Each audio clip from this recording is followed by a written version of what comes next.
నేటి వార్తలు చదువుతున్నది కుమారి అరుణ ఎద్దుల. మన వనిత విశ్వ విజేత. మహిళల వన్డే ప్రపంచ కప్ భారత్దే. ఫైనల్స్లో దక్షిణాఫ్రికాపై ఘన విజయం. నకిలీ మద్యం కేసులో జోగి రమేష్ అరెస్టు. ఆయన సోదరుడు రామును అదుపులోకి తీసుకున్న పోలీసులు. విచారణ నిమిత్తం ఎక్సైజ్ స్టేషన్కు తరలింపు. కీలకంగా మారిన ప్రధాన నిందితుడు జనార్దన్ రావు వాంగ్మూలం. జోగి పాత్రపై ఆధారాలు లభించడంతో అరెస్టు చేసిన సిట్ ఎక్సైజ్ అధికారులు. తెలియదు, సంబంధం లేదు, గుర్తులేదు. సిట్ విచారణకు సహకరించని జోగి రమేష్. కీలక ప్రశ్నలన్నింటికీ మౌనమే సమాధానం. అరాచకమే జోగి నైజం. 5 ఏళ్లు అడ్డు అదుపు లేకుండా రెచ్చిపోయిన వైనం.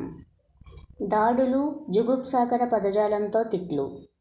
ప్రతి పనికి ధర నిర్ణయించి మరీ ఆక్రమాలు. ఆధారాలతో బయటపడిన అసలు రంగు. నకిలీ మద్యం తయారీ వెలుగు చూశాక జోగి రమేష్ హంగామా. తమిళనాట సర్ వద్దు, సుప్రీంకోర్టును ఆశ్రయించడమే మార్గం. అఖిలపక్ష సమావేశంలో నిర్ణయం. మగధ్లో మహా ఉత్కంఠ. ఒకే కులం బంధువుల మధ్య చాలా చోట్ల పోటీ. రెబల్స్ ప్రభావము అధికమే. రైలు బోగి మొత్తం రక్తపాతమే. 10 మంది ప్రయాణికులపై కత్తులతో దాడి. బ్రిటన్లో రెచ్చిపోయిన దుండగులు. బలా బాహుబలి. CMS-3 ప్రయోగం విజయవంతం. నింగిలోకి దూసుకెళ్లిన LVM-3 M5. C-25 cryogenic stage regeneration పరీక్ష సఫలం. ఇస్రో చైర్మన్ నారాయణన్. లండన్లో చంద్రబాబు నాయుడుకు ఘన స్వాగతం. నేడు పలువురు పారిశ్రామికవేత్తలతో భేటీ కానున్న సీఎం.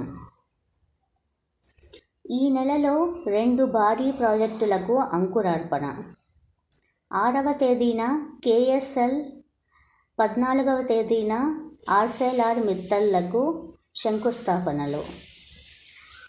1,37,400 కోట్ల పెట్టుబడులు. కాంగ్రెస్ తలపై తుపాకీ ఎక్కుపెట్టి తేజస్విని సీఎంగా అభ్యర్థిగా RJD ప్రకటించింది. బీహార్ ఎన్నికల ప్రచార సభలో ప్రధాని మోదీ. రాకాసి అల మృత్యువల. మైపాడు బీచ్లో 3 దుర్మరణం. తుమ్మలపెంట తీరంలో చేపల వేటకు వెళ్లి మత్స్యకారుడి మృతి. ఆత్మకూరు చెరువులో మరొకరి గల్లంతు.